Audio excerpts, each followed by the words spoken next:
Merhaba sevgili izleyenler, Kıbrıs'ın Sesi TV 2020 ekranlarında gündem özel programında Diyalog Medya Grubu Genel Yayın Yönetmeni Sayın Reşat Akar'la birlikte sizlerleyiz. Evet, bir haftanın daha sonuna geliyoruz. Gündem oldukça yoğundu. Evet, bugünün konu başlıklarını da size kısaca özetleyeyim. Bakanlar Kurulu toplandı. Toplantı hala devam ediyor. İçeriğiyle ilgili tam net bir bilgi verilmedi ama yeni kararların açıklanması bekleniyor. Takipçisi olacağız, sizlerle paylaşacağız. Diğer taraftan seçimle ilgili artık tarih netleşti. Hukuk, Siyasi İşler ve Dış İlişkiler Komitesi 23 Ocak tarihini onayladı. Partiler hazırlıklarına bu yönde devam ediyor. Telefon bağlantılarımız olacak bu konuyla ilgili de. Bir diğer konumuz turizmi ele alacağız. Ercan Havaalanı'ndaki malum uygulamalar yüzünden sıkıntılar devam ediyor. Turizmciler dün bir toplantı gerçekleştirdiler. Bu sıkıntılarını dile getirdiler. Özetleyecek olursak aslında pandemi dolayısıyla evet dediler, 2 yıl kötü geçti ama önümüzdeki yıldan umutluyuz. Umutlular ancak bürokrasi diyorlar dünyadaki gelişmeleri ve uygulamaları takip ederse derinlemesine bir konu ele alacağız. Her zaman olduğu gibi hepsi ve daha fazlası olacak programımızda. Sizlerin de yorumlarıyla, sorularıyla programımıza başlıyoruz. Sayın Akar merhaba. Merhabalar Funda Hanım. Herkese hayırlı günler, hayırlı cumalar diyelim. Evet, tabii dün bayağı dövizde yükseliş vardı. Korku günüydü dün. Faizler, Türk parası faizleri düşünce döviz otomatikman yükseldi. Dün gece boyunca tabii vatandaşlar Türkiye'de, Kıbrıs'ta herkes acaba ne olacak döviz diye bir kanaldan bir kanala geçip yorumcuları dinlediler. Bizler de bir kısmını dinledik. Kimisi hala yağ kısmında, hala yağılıyor. Kimisi diyor Amerika'ya kafa tutmaktan vazgeçsek dolar 6,5'a düşer.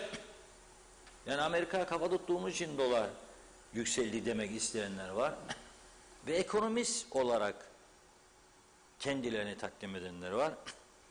Gerçekten enteresan bir durum var.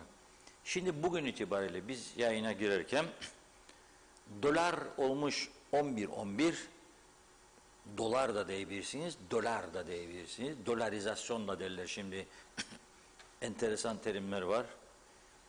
Euro, bizim Kıbrıslıların bazıları Y-Ü-R-O yazar, Euro diye yazarlar. Gerçekten söylüyorum. Gelen mesajları da görüyorum. Euro, avro, evro diyenler var. 3 çeşit de söyleyebilirsiniz. 12.62, sterlin, kraliçe, pound, beğendiğinizi 15. 15'e geldik. Bir ilginç yorumcu dinledim bu sabah Bloomberg'de. Dolar diyor 11 oldu diye üzülmeyin diyor. 15 de olabilir diyor, 20 de olabilir diyor. Önemli olan diyor enflasyon rakamlarıdır Türkiye'de. Bizim için burada nedir önemli olan? Şimdi bizim hükümetimizin yapabileceği herhangi bir iş var mı? Bakanlar Kurulu şu anda toplantıda. Soruyorum, ne beklersiniz? Toplandı Bakanlar Kurulu, ne karar çıkabilir? 23 Ocak'ta seçim kararı bugün kesinleşti mecliste. 23 Ocak'ta seçime gidecek olan bu hükümet fiyat sabitlemesi yapabilir mi? Yapamaz. Liberal ekonomi falan filan.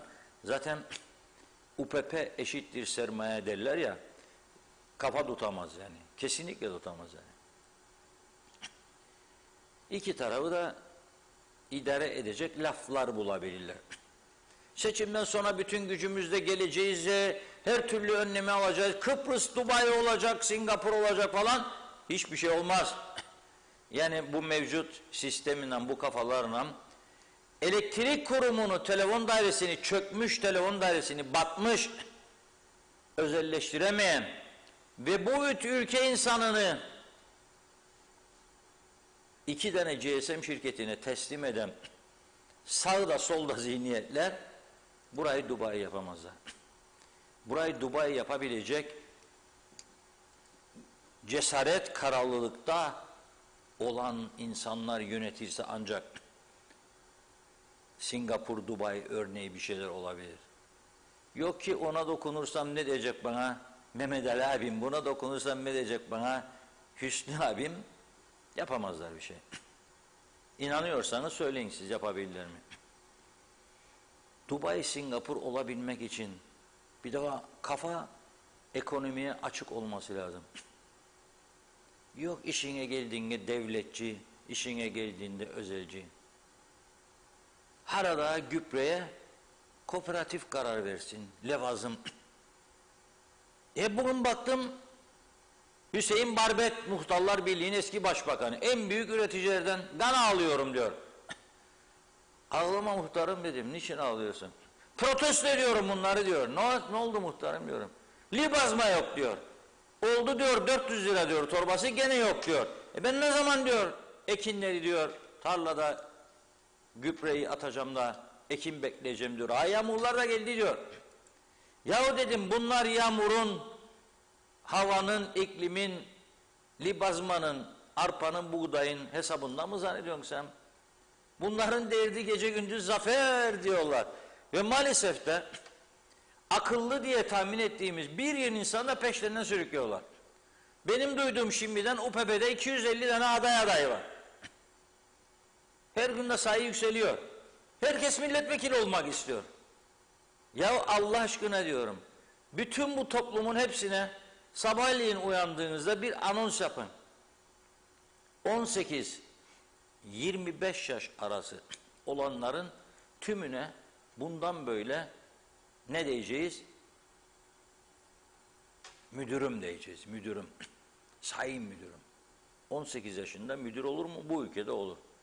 Singapur'da da olur. Müdürüm. 25-30 sayın müsteşarım. 30-35 sayın milletvekilim.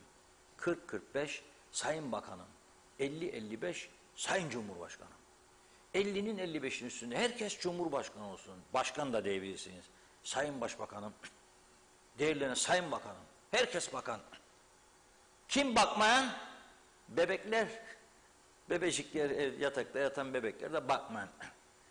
Böyle bir hastalık, dünyada eşi benzeri olmayan bir hastalık. Paran yok. Merkez Bankan yok. Var da yok. Sana bağlı değil. Marşın yok. Uçağın yok. Gemin yok. Trenin yok. Otobüslerin çökmüş, yollarda kalıyor, gitmiyor. Yenileyemiyor adamlar.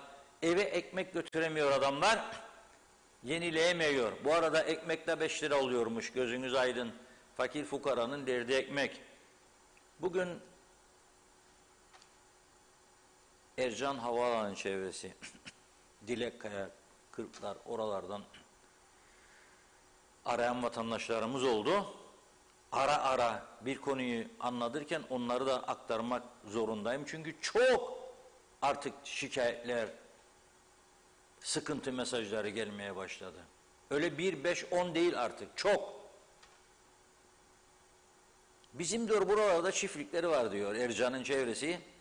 Birini diyor Türkiye'den gelen bir ağaya verdiler diyor binlerce dönüm. Birinde diyor bir Kıbrıs'ı ağaya verdiler binlerce dönüm.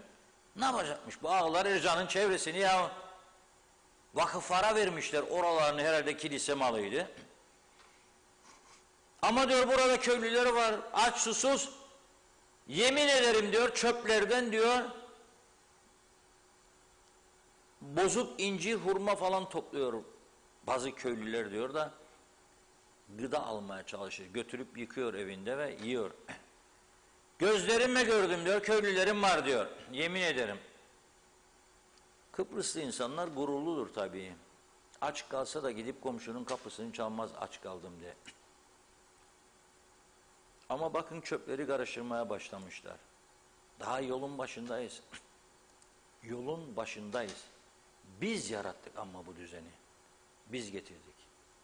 Hala daha da bir şeyler yapmak isteyenlerle uğraşanlar vardır.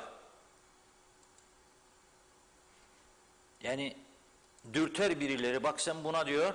O dürtenler kimdir biliyorsunuz? Yaratılan mevcut düzenden iyi vurgun yapanlardır. Dokandın mı biraz kendine, Derler ki bak da bu çok oldu ha. Düşün peşine. Ve bulurlar bazı ısırgan takımı, ısır bunu derler. Onlar da ısırmaya çalışır. İyi adam isterler, çıksınlar mı seçimlerde? Çıkmaz. Çıkmaz. Çünkü ısırmaktan çekiniyor. Isırırlarsa hem fedakarlık yapacak, çalışacak, didinecek, her şeyini feda edecek, bütün ailesini, sevdiklerini, arkadaşlarını, özel hayatını, sen bir de onu ısırtacaksın. Çünkü senin ufak çıkarlarına dokanır diye. Ha bir arkadan güç bulsalar, merak etmeyin biz sizi ısırtmayık diye, olabilir. Eskiden öyleydi. Şimdi o ortamda yok. O ortamda yok. Biz bunu duyunca üzülüyoruz. Çöpten hurma toplasın, incir toplasın. Bozuk yani. Kurtlanmış, eskimiş.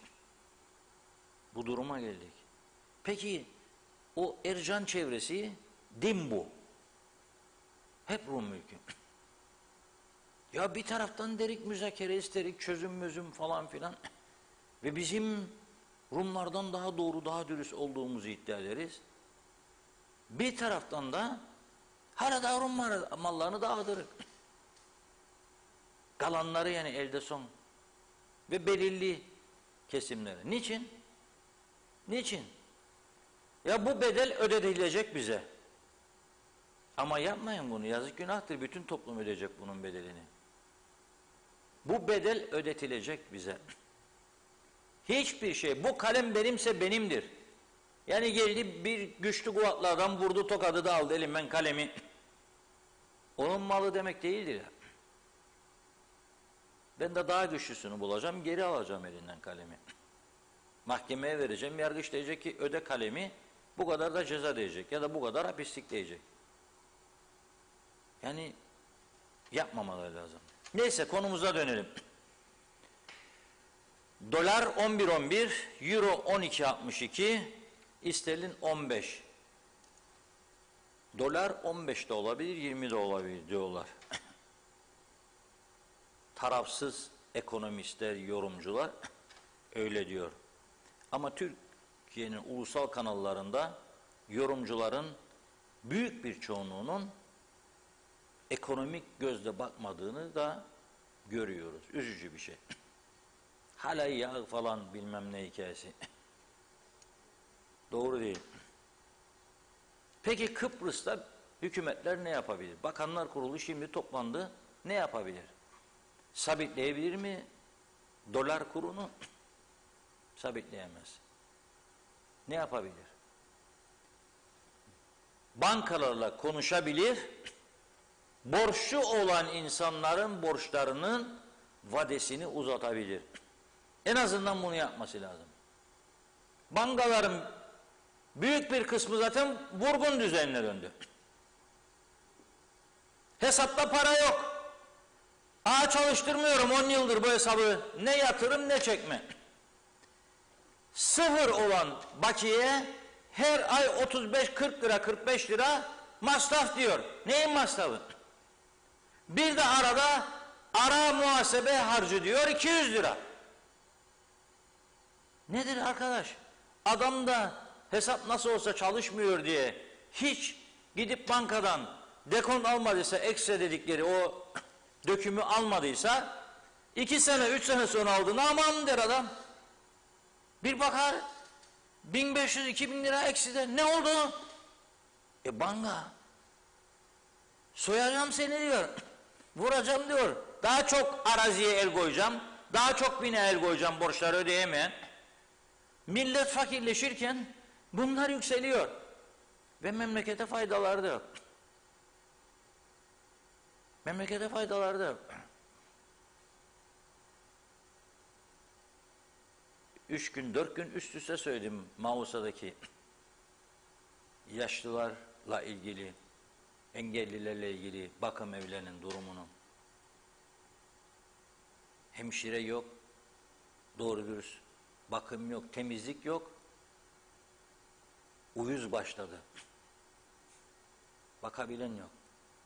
Acil servisleri her gün söylüyoruz. Doktor yok, uzman doktor yok, hemşire yok, yataklar kırılmış, hastane odalarında dolaplar, yataklar, oturacak sandalyeler kırık dökük. Bekliyorum, devamlı söylüyorum. Hadi derim bugün çıkacak diyorum. Bir kişi, iki kişi diyecek ki, aldım ben Burhan Albandoğlu'nun eksiklerini tümünü. Ne kadar verecek ya? Ne kadar verecek? 50.000 dolar, 100.000 dolar. 100 milyonların içinde 50.000 doların sözü mü olur? Bu 100 milyon dolarlar da tabii 74 sonrasının yaratılan koşullarından elde ettiğimizi de unutmamamız lazım. 200 bin Rum'un terk ettiklerinden toparladıklarımız bir. İlk yıllar ta Türkiye'de Özal gelsin, merhum Özal Allah rahmet eylesin, 81'e kadar her şey yasak, 1 dolar bulundurana hapislik verirlerdi cebinde. İthalat yasak. O dönem yolladık babam buradan Çin'in, Tayvan'ın albümler, şemsiyeler, buharlı ütü yok Türkiye'de düşünün. Buradan Türkiye'ye buharlı, şemsiye yok buradan Türkiye'ye şemsiye gidiyor. Kahve yok Türkiye buradan kahve gidiyor. Ben de götürdüm çok arkadaşlara. Paketler dolusu günaydına. Ne istiyorsun? Derdim geliyorum İstanbul'a. Aman ne olur bana kahve getir. Hellim peyniri kahve, hellim peyniri kahve. Bazıları derdi, yahu sizde buharlı ütü varmış, bizim hanımla duyuyor. Getirek kardeşim. Buharlı ütü de götürdüğümüz oldu çok. Güzel paralar geldi buraya. Çok güzel paralar. Sonra ne oldu? O bitti. O dönem Asil Nadir Ganimet dönemi başladı. İngiltere'den sterlin milyonlarca sterlin yağdırdı. Narenciyeciler ayağa kalktı. Herkes evleri tamir etti, bahçeler onarıldı, arabalar çekildi atlara, çocuklara oraya buraya. Çocuklara Lefkoşa'da daha sakin, taviz bölgesi olmayacağını düşündükleri Gönyeli Yenikent'te evler alındı. Sonra ne oldu? Sonrasında üniversite heyecanı, Türkiye'den öncelikle 10 binlerce öğrenci, gene oradan paralar aktı. Türkiye'den yatırımcılar geldi. Bir yığın yatırımcı geldi. Mesela şimdi Türkiye Turizm Bakanı kardeşi geldi. 200 milyon dolarlık yatırım yaptı Elexus. Besim Bey geldi yaptı. Meritler, 7 yıldız ayarında. Concord'lar, Kayalar, Artemis'ler, Limak'lar. Oradan Türkiye'den büyük paralar geldi gene. Yatırıldı. Ondan sonra pandemi süreci bizi gerçeklerle yüzleştirdi. Nedir gerçek? O süreci doğru dürüst yönetemediğimiz için her şeyi batırdık. Ve bugün eğer batmamış olsaydık ve devletin kasasında para olsaydı bugün daha dirençli olabilirdik. Mesela derdik ki un fiyatlarını bir süre sübvanse edecek, ekmeğini fakirin 3 liranın üstüne çıkarmayacak. Yapabilirdi bunu. Niye yapmadı? Niye yapmadı?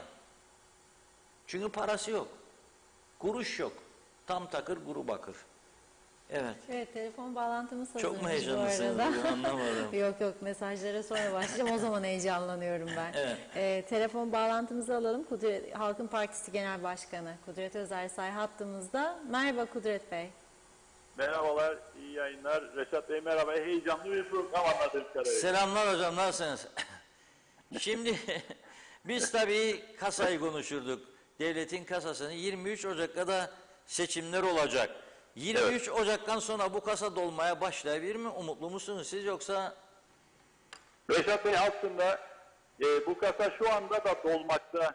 Geçen sene bütçe hazırlanırken yapılan gelirler tahmininin üzerine çıkıyor. Yani geçen sene bütçede yapılan tahminden daha fazla gelir elde edecek. Yıl sonuna kadar Maliye Bakanlığı hatta 2-3 milyar daha fazla gelir elde edeceği görülüyor.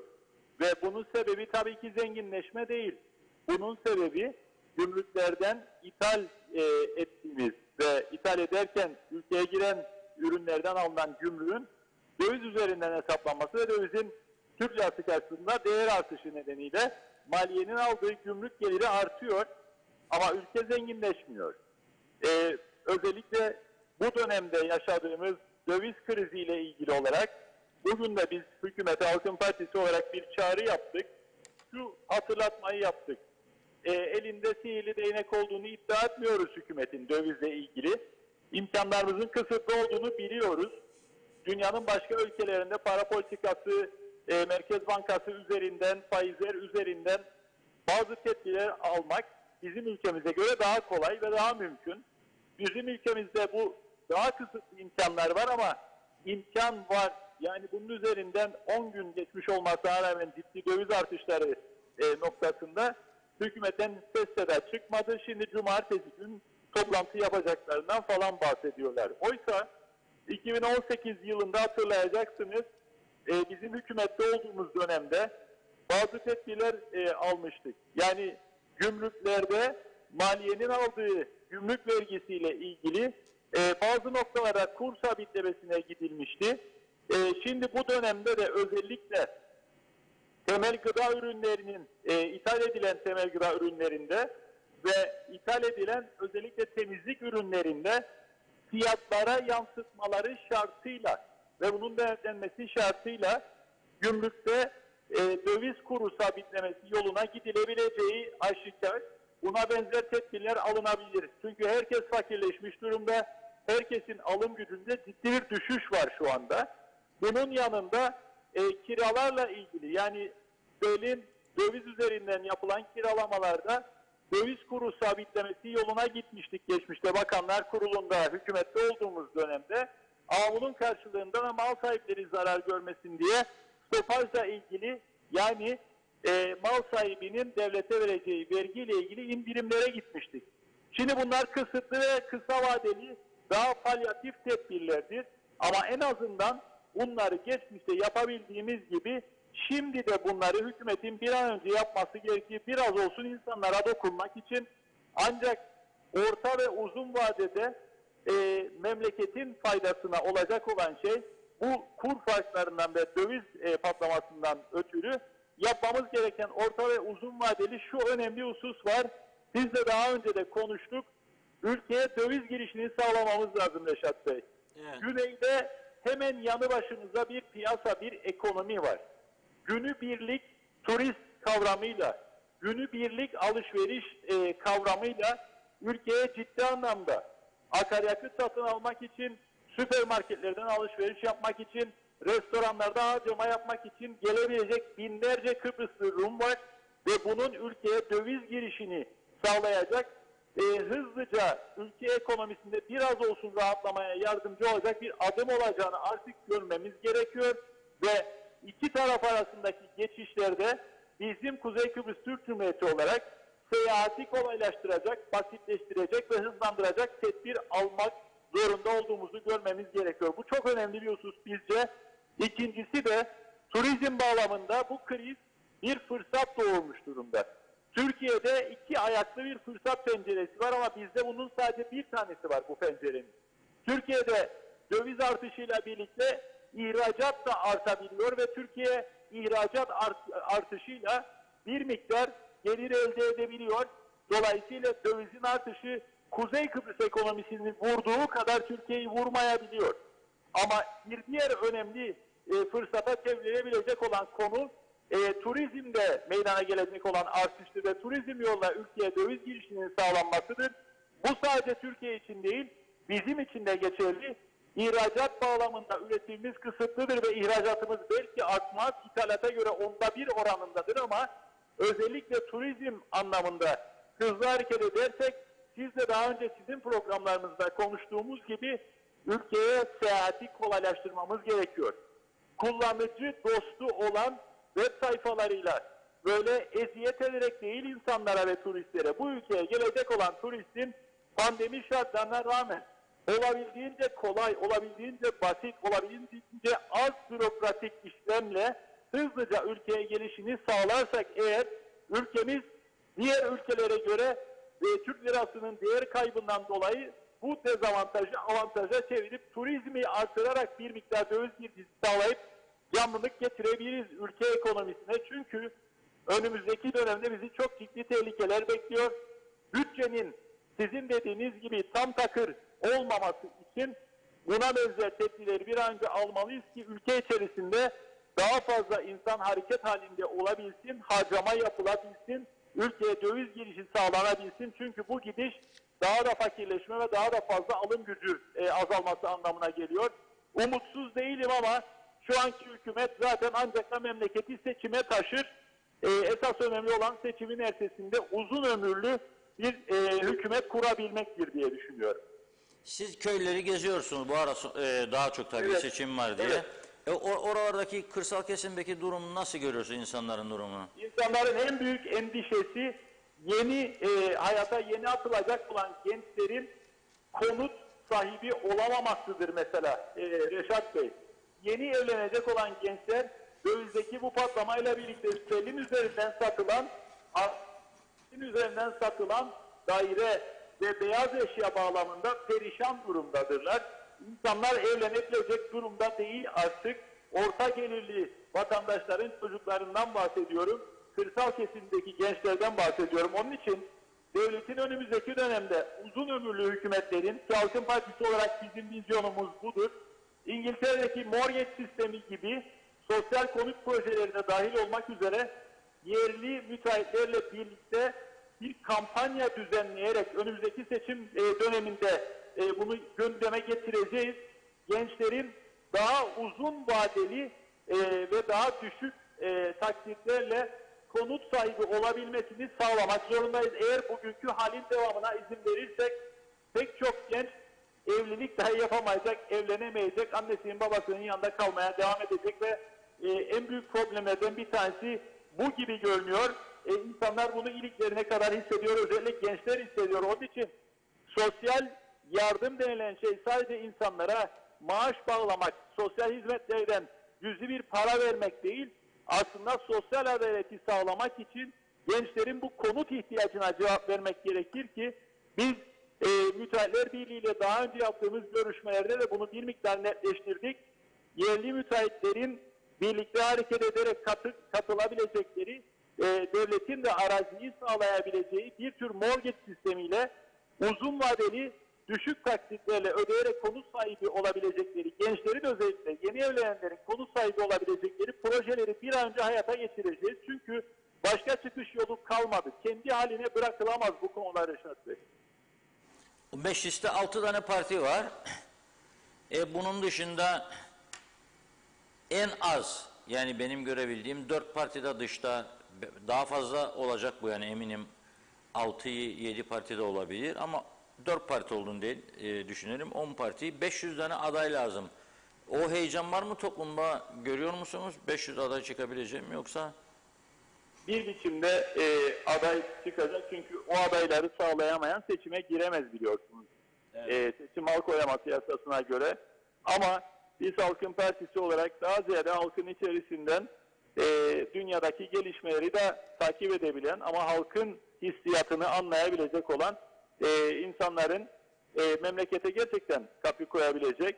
Mecliste bakın geçen dönem giren milletvekillerimiz kesintisiz, bahanesiz, sürekli olarak meclis toplantılarına katılmış, hiç eksiği olmayan milletvekilleridir. Halkın Partisi milletvekilleri sizlerin televizyon kanallarında memleketin sorunlarıyla ilgili olarak defalarca canlı yayına çıkan, meclis kürsüsüne her biri sıklıkla çıkıp memleketin sorunlarını dile getiren vekillerdir.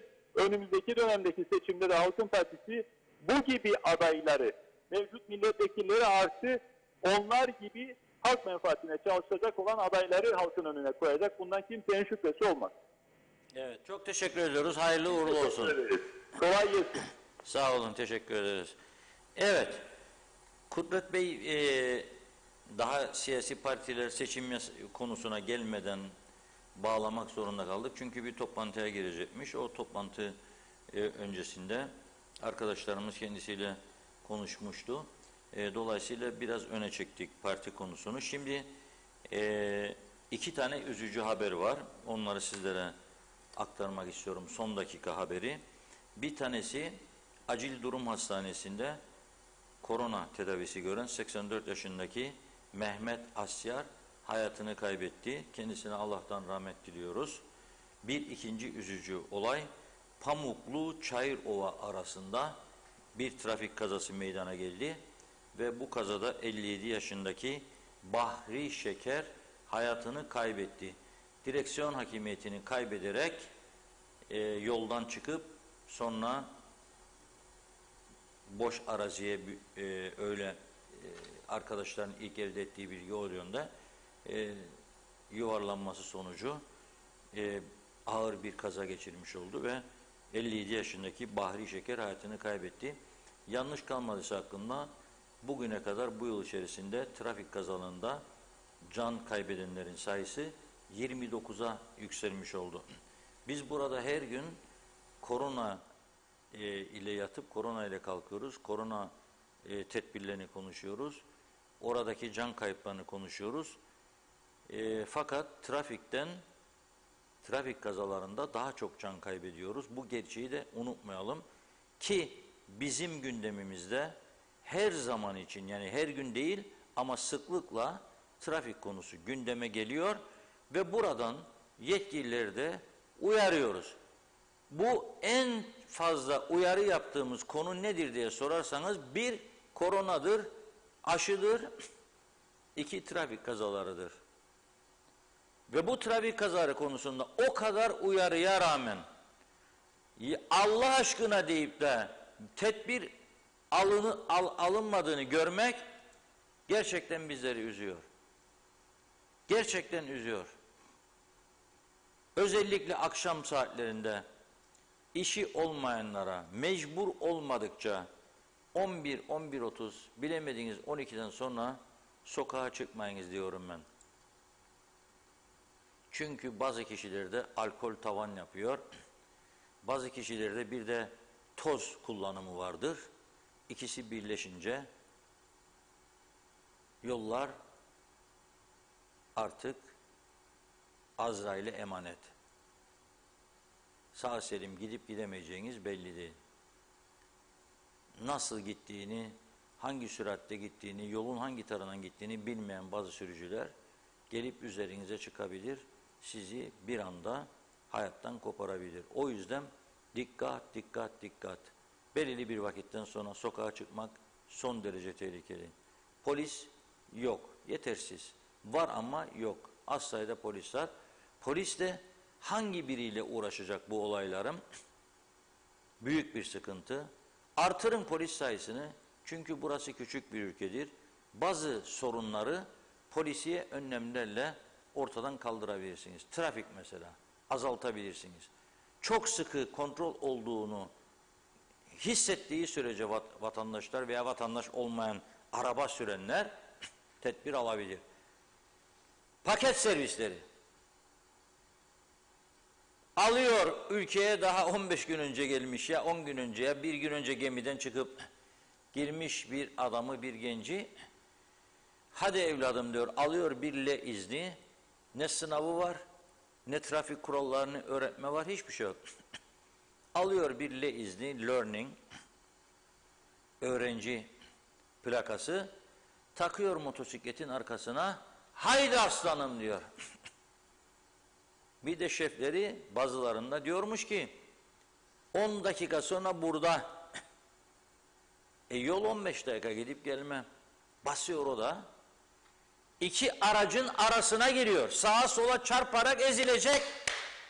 Sürüyor arasından. Ve bir aracın solundan geçilemeyeceğini bilmiyor. Sağlamaya alışmış. Sollama olmayacak de. Arkadaş olmaz, solundan geçesin. Geçiyor. Sonra çarpan sürücü hatalı oluyor. Çarpan sürücü yargılanıyor da. Dikkatsiz diyor. Yok dikkatsiz de bazıları dikkatsiz olabilir. Ama iki aracın arasına giren adama ne yapacağım ben? Pastırma gibi eziliyor. Ezilmeye davetiye çıkarıyor. Solundan geçer, az vut diye geliyor. Fark etmiyorsun bile kendisini. Geliyor, kırmızı yanıyor. Bakıyor bir şey yoksa hemen atılıyor yolun içerisine. Abi mansızın biri çıkacak, vuracak, öldürecek seni. Yok. Bunlara kim bakacak? Bunları hem sen polis olarak durduracaksın, indireceksin motosikletten. Yürü koçum bey, geldiğin yere diyeceksin. Bir. İki, nerede çalışıyor? Gidip patrona gel bakalım. Nereden? Nereden böyle adam? Bir eğitim vermiyorsa, bir şey vermiyorsa, yolu sokağı öğretmiyorsunuz. İki aracın içine. Niye sıkıştırıyorsunuz bunları? 15 dakikada gideceği yere 10 dakikada geliyorsun aslanım. Yani 3 kuruş daha kazanacaksın diye. Onun hayatını da başkalarının hayatını da tehlikeye atıyorsun. O yüzden söylüyorum, yanlış anlaşılmasın. Evet, demokrasi, demokrasi. Tamam, anladım. Ama baktın gördün ki yılan sokuyor seni, ne yaparsın? O çare artık o noktadadır bu ülke. Sonra da iki eşit egemen da zafer, zafer, zafer, zafer. Neyin zaferi arkadaş? Ne olacak yani? Farz ki başbakan oldun. Duble başbakan. Hani derler ya, black black black derler bazıları. Bazıları duble black abi der.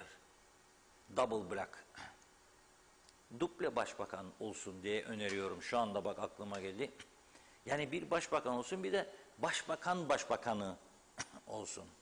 Üçüncü Allah kerim, buluruz bir isim. Evet Funda Hanım, başlayalım. Evet, başlayalım artık mesajlara. Çok teşekkür ediyoruz her zamanki gibi ilginize. İlk Meral Kavaz'ın mesajını görüyorum. Diğerleri maalesef gitti. Rüyalarında görürler Dubai'yi. Söylemesi kolay. Bunlar hiçbir şey yapamazlar. Kolay gelsin sizlere yazmış. İzzet Kahraman da Reşat Bey dedin ki Kıbrıslı Türk onurlu gururlu insanlar. Doğru söyledin, diline sağlık yazmış. Fatoş Köroğlu artık çocuklarıma süt içiremiyorum, süt pahalı oldu. Bir de derler iyi beslenin. Bu şartlarda bu düzenin değişmesi gerek. Gülten Karamanlı, benim Bakanlar Kurulu'ndan beklentim en azından bir döviz borçlarına yol göstersinler. Nasıl ölelim de sigorta borcumuzu karşılasın. Çünkü intihar edersek sigorta karşılamıyor. Borcumuz da 2'ye değil 5'e katlandı. Aldığımız maaş da yetmez artık taksit ödemeye. Mehmet İnancı hoş vakitler değerli dostlarım. Hayırlı cumalar diledi. Teşekkür ediyoruz. Ömer Boz Karavezirler. Reşat Bey'den bir ricam olacak. Sizin kanalın olduğu yerde sanayide çalışıyorum. Makinistlerin, hurdacıların yüzünden bütün yollar, sokaklar araba dolu. Her gün trafik sıkıntısı çekiyoruz. Bir bunu kameramanla lütfen çekin. Artık belediye mi ceza kesecek yoksa polis mi bilmiyorum. Usandık artık oradaki pisliklerden ve çöplükten diyor. Evet, Nazime Nalbant, hayırlı cumalar. Londra'dan herkese sevdiklerime selamlar. Bu mübarek günde dualarımız kabul olsun. Hadi hayırlısı, yağmurlar da Mosa ve bölgelerinde çok şükür yağdığını duydum. Kuraklık olmamasını dilerim. Bir de çok kişilerde okullarda kapanmaya gidiyor. Yine online olacakmış demiş. Parasız aileler ne yapacak diyor. Onların durumu çok zora girecek düşünüyorum diyor. Allah yardımcıları olsun demiş çocuklara. Gülten Karamanlı, bankalar süreyi uzatırsa biz ancak faiz öderiz. En büyük tefeci onlardır zaten dedi. İsmail Kahya, ah Reşat Bey diyor. Bankaların başka neler aldığını bir bilseniz bağıra bağıra kaçarsınız demiş. İsmet Ezel, hatırlarım o zamanki Türkiye'yi dedi. Natalya Dede, gece gündüz uyuyamıyoruz, 670 sterlin nasıl ödeme yapalım ev kredisini? Ay sonu tek bir evim var, derdim çocuklarım sokakta kalmasın, aç kalmasın, ne olacak bilemiyorum, yandık. Ferhat Enver, iyi yayınlar Reşat Bey, o da ne olacak halimiz diyor. İlaç deposunda ilaç bulamıyoruz. Kemal Kaleci, Şubat ayı geriye dönük hayat pahalılığı ödendi deniliyor. Bankaların haberi yok. Bu konuda gerçek ne bilgimiz var acaba? Sizden başkasına inanmadığım için size soruyorum Reşat Bey demiş. Şevket Tacer, kot pantolon Kıbrıs'tan Türkiye'ye gidiyordu yazdı. İzzet Kahraman, evet, Federe Devleti zamanını hatırladınız. Galiba sebep olanlar utansın Reşat Bey yazmış. Doğan Falyalı, daha evvelde vergiyi ödemeyenin evindeki bakır tencere ve kazanları Alavun'a Aladere satarak tahsil ederdi. Şimdi de evi komple satıp alacağını alsın. Cemil Kurç, evet büyük yatırımlar kimlerin mallarının üzerine yapıldı diye soruyor. Eda Bilginsel Aksoy, merhaba Reşat Bey'in bankalarla ilgili tespiti çok doğru. Ben kredi kartımın taksidini fazlasıyla ödüyorum. Vadesinde de bir miktar daha alıyorlar. 2 aydır da en az ödeme taksidi olarak kesinti yapıyor ama onu taksitten düşmüyor. Bir de işletim vergisi adı altında kesinti yapıyorlar demiş. Fikret İpekçioğlu, kısa öz mesaj, ne kasa dolar ne de meclis yazdı. Tema Yavaş, Londra'dan selamlar. Reşat Bey sizlere Elektrikçi Yılmaz'dan da bol selamlar var diyor. Reşat Bey'in diline sağlık der. Metin Maraş Ali kolay gelsin yayınlar diledi. Teşekkür ediyoruz. Hulusi İpek de neyi yazalım, her şey mahvolmuş durumda. Elle tutulacak bir şey kalmadı. Ganimetçileri hala bu halk doyuramadı. Şimdi de vekillik peşine düştüler. Geçmişte ne yaptılar ki gelecekte yapacaklar? Bu halka iyi bir tokat lazım bunlara demiş. Mehmet İnancı, bugün ülkemizin düştüğü bu durum aşırı partizanlık ve adam kayırmacılıktan meydana geldiğine inanıyorum. Ülkenin ayağa kalkacağıysa meçhul yıllar alacak. Manolya Hasan Şahin, iyi yayınlar dostlar dedi. Kubilay Şükrü, UBP-HP koalisyonu ufukta görünüyor. Hadi hayırlısı. Kemal Kaleci, Sayın Özersay'ın dediklerini bu geçici hükümeti uygularsa 3 gün sonra seçim yasakları gireceğine göre oy avcılığı yapılıyor. Bu hükümet denilmeyecek mi diye bir sorusu var. Hüseyin Emektar da Halkın Partisi bitik durumda demiş. 2 ya da 3 olur diyor. UBP tam gaza basar demiş. Evet. Ersin Şemi kolay gelsin yazdı. Fırat Zihni, kıymetli hocam hep kırsal kesimdeki gençleri söylüyorsunuz ama şehirde de gençler var, hatırlatırım ve köy siyasetinden biraz da şehre inin dedi. Sayar Aker, uzaydan selamlar diyerek başladı mesajına. Selamlar. Hepimiz uzaylıyız. Kimimiz zengin, kimimiz fakir, kimimiz tok, kimimiz aç. Kaderimiz yıldızları kıskanmak, güneş altında terlemek. Parayla dalgalan da gündemimiz eksik olmaz. Fırından çıkan ekmeğimiz, birimiz hepimiz, hepimiz birimiz için uğraş veririz. Işıklar sönmesin dileklerimle dedi. Nazime Nalbant, evet Reşat Bey günden güne ne kadar ferah, iç açıcı haberler duyalım. Ancak zamları duyuyoruz. Çare bulacak kişiler yok mu? Eskiden hatırlıyorum süt ekmek ucuzdu. Sütü kaynatıp ekmek içine koyup yerdik. Bakın şimdi o durumlara süt 10 TL oldu, ekmek 4 TL iken şimdi 5 oluyor. Onu bile halkımız alamayacak. İnanın bu aylarda hep zam yapıyorlar. Neden başka şeyler yapılmıyor? Denetimler her gün yükselmeli. İnsanlar alışverişi bile yapamıyorlar artık. İşleri de yok, paraları da yok. Döviz de çıktı. Eskiden başka yerlerden duyardık İnsanların çok kötü durumlara düştüklerini. Şimdi bizim adamızda olmaya başladı. Onun için birlik beraberlik olsun. Gemimiz batmadan batarsa kimse çıkamayacak diyor. Geç olacaktır da inşallah aklımız başımıza gelir saygılarımla. Vedat Alagöz, evet Reşat Bey aşılarla ilgili 3. aşıları Ağustos'ta yaptık. 4.'leri ne zaman başlayacaklar? Birileri başladı diyor, birileri yok diyor. Doğruyu sizlerden öğrenebilir miyiz? Saygılar yazmış. Mehmet İnancı, kara Mercedesler satılırsa, örtülü ödenekler kalkarsa, Cumhurbaşkanı örtülüsü de dahil kalkarsa biraz düzelebilir ülke diyor. Arif Aktepe, dövizle ilgili Bakanlar Kurulu'ndan herhangi bir karar çıktı mı yok diye sormuş. Güzin Atik, Reşat Bey her gün canlı yayınlara birçok ekonomist, siyasi ve ekonomiden anlayan uzmanlar çıkıyor. Öyle yapsak iyi olur, böyle yapsak ekonomi düzlüğe çıkıyorlar diyor. Devlettekiler bu uzmanların görüş ve çözüm önerilerini kale almıyor mu diye sordu. İbrahim Kuloğlu da sürücülerin hiç mi suçu yok? Dikkat edelim, önüne gelene de ehliyet verirler yazmış. Mehmet İnancı, dediğiniz saatler doğrudur Reşat Bey. Canavarın kol gezdiği saatlerdir. İçmesini bilmeyen alkol değil, keçi sütü içsin öneririndir yazdı. Evet bakıyorum. Bir diğer mesajında da Mehmet Bey diyor ki araba cambazları rallici sanıyorlar kendilerini. Arif Aktepe, ben Ağustos'ta 3. Sinovac aşısını oldum. Yeniden Covid oldum. Şimdi negatifim. Ne zaman 4. doz aşı olabilirim diye soruyor. Kemal Gözay, iyi yayınlar diledi. Aysin Öztrak'ta teşekkür ediyoruz. Evet, Nazime Nalban, çok üzüldük. 2 kişi hayatını kaybetti. Allah rahmet eylesin. Ailelerine sabırlar diliyorum diyor. Dikkatli olun diyor.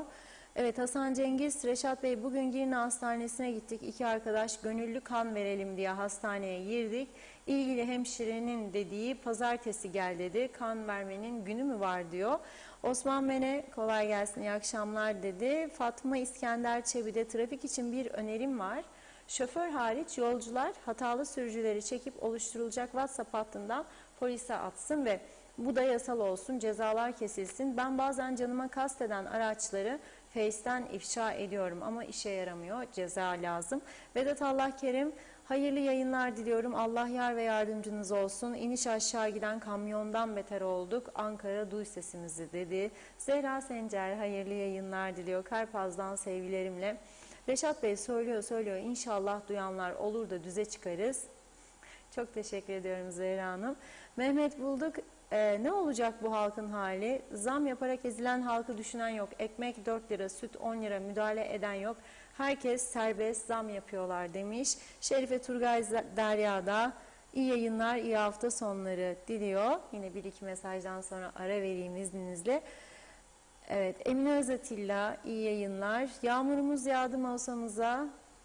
Teşekkür ediyorum. Sizlere de hayırlı cumalar, güzel hafta sonları olsun.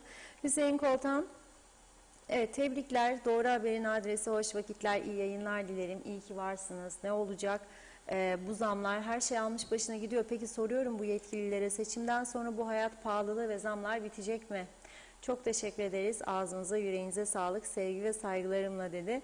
Hasan Nihat Erduran, emekli ve emekçiler zorda sadece, alemin keyfi yerinde maşallah diyor. Mehmet Uluçaylı da kolay gelsin dedi. Mustafa Ünlü, evet, gençlere bir uyarım var. Bu yönetime güvenip de çocuk yapmasınlar lütfen diyor. Fatma Gürer, Bakanlar Kurulu sona erdi demiş. Kararlar açıklanacak, paylaşacağız. Akçay Muhtarlığı da iyi yayınlar diledi.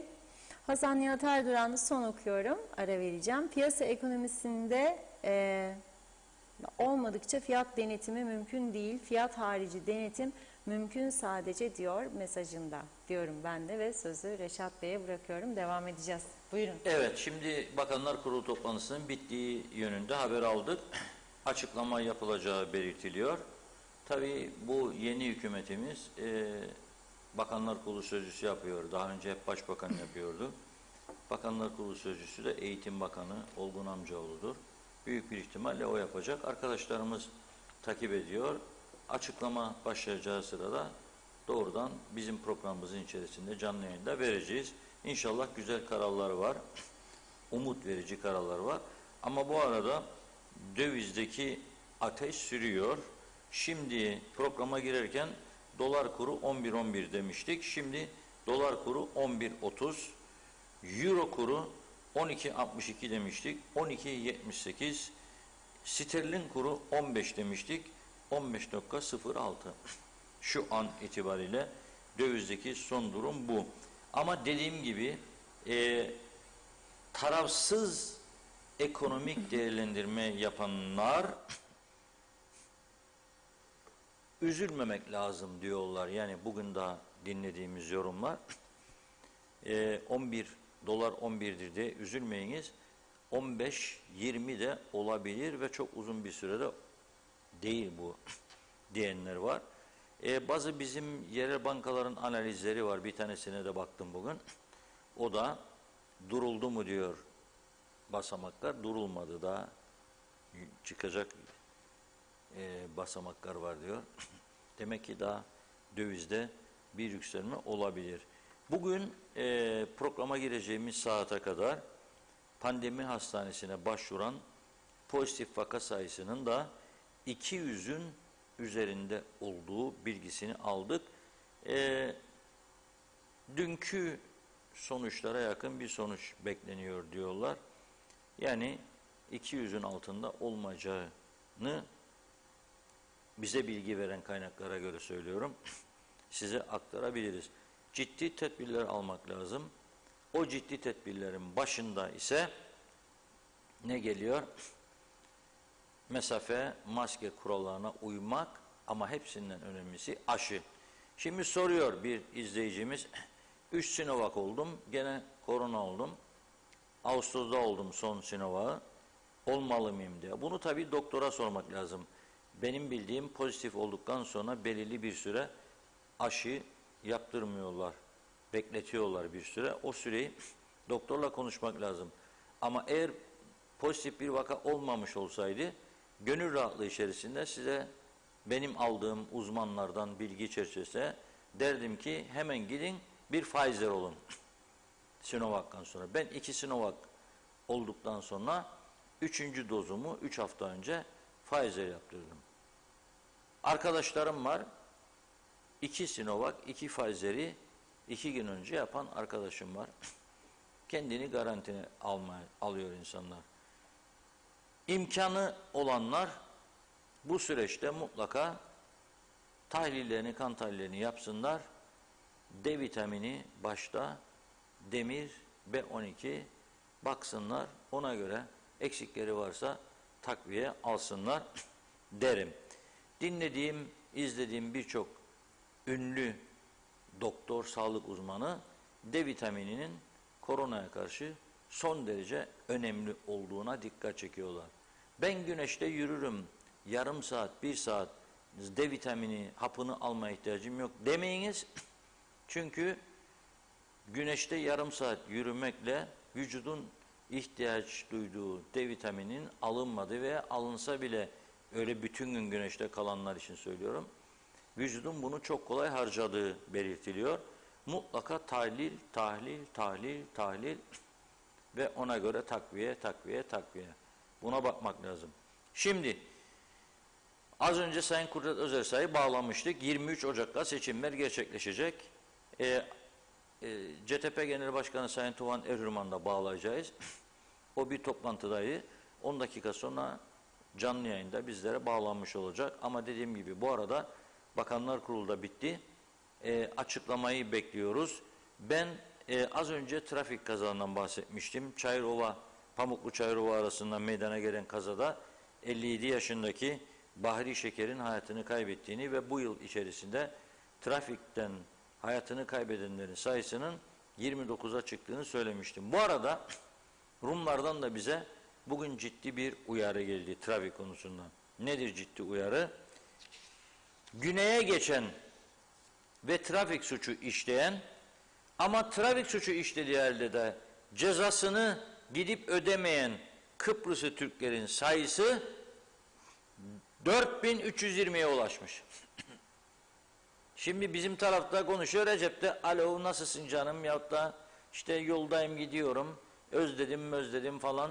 Bugün ne yaptınız? Moliyahın içerisine bugün tavuk koyma, kuzu etçiyi koy, yağcık da olsa. O tarafta yaptığınızda yakalarsa sizi kulak gider. Evet, bu arada Bağlanalım Moliyah'ı sonra devam ederiz. Evet, açıklamaları dinleyelim. Bugün Doktor Faiz Sucuoğlu hükümetinin ikinci yapılan Bakanlar Kurulu toplantısında 11 Kasım 2021 tarihi itibariyle başta ülkemiz hayvancılarının, üreticilerin, dolayısıyla tüketicilerin korunabilmesi için bir dizi kararlar üretilmiş ve bu bağlamda Toprak Ürünleri Kurumu ve Zirai Levazım'dan alınacak tohumluk arpa buğday için %19 oranındaki faizin 9 puanlık kısmının faiz farkı oranından karşılanmasına, yemlik arpanın %19 olan faizinin tamamının faiz farkı fonundan karşılanmasına, zahire üreticilerinin desteklenmesi amacıyla %19 oranındaki faizinin 9 puanlık kısmının yine faiz farkı oranından karşılanmasına, küçükbaş hayvan üreticilerine hayvan başına 30 kilogramlık hibe arpa verilmesine, tabii ki 2020 Haziran Veteriner Dairesi verilerine göre olan sayımlara istinaden, yine 2021-2022 üretim sezonunda taban gübresi 50 kilogram karşılığı olarak 70 TL her 50 kilogram karşılığı olan torba fiyatına 70 Türk liralık gübre desteğine karar verilmiş. Toprak Ürünleri Kurumu yemlik arpa ithalatında üreticiye, hayvancıya kilo başına 1.25 Türk lirası destek verilmesine karar verilmiştir.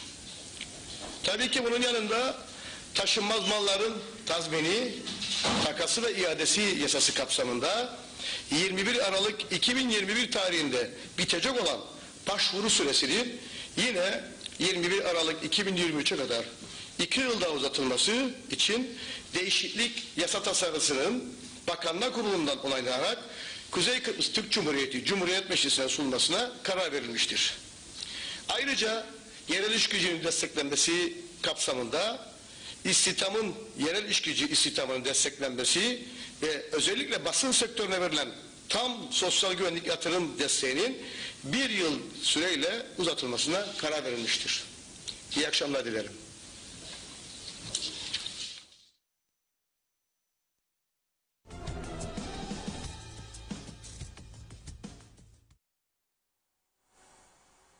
Evet, dinledik. Köylülere biraz üreticiye rahatlatıcı mesaj verdiklerini düşünüyorum. Yani kredi, en azından kredi faizlerinin bir kısmını devlet karşılayacak diyor. Ama 137 liradan 400 liraya nasıl yükseldiği suni gübre, bizim köylüler libazma diyor. Ona bir açıklık görmedim. Nasıl oluyor 137'den 400? Dünya borsası, libazma borsası mı belirliyor bunu? Bilmediğim için bir iddiada bulunacak değilim. Fakat bugün oldu. Bu ülkede hala da vatandaş, köylü suni gübre bulamadıysa tarlasında kullansın. Bu büyük bir ihmaldir. Yani son dakika yapılacak işler değil. Ekimin de zamanı var, gübrelemenin de zamanı var. Mahsulü toplamanın zamanı da var. Ciddi bir sıkıntı var. Faizler %19'dan 10'a 9'unu faiz fonundan karşılayacak gelirler. O fonda da para var mı onu da bilmiyorum. Tabii fon kaldı mı kalmadı mı? Ama Kudret Bey de biraz önce bağlantımızda söyledi, Özelsay, daha çok buraya adam çekmek lazım. Hem yurt dışından hem güneyden. Nasıl çekeceğiz?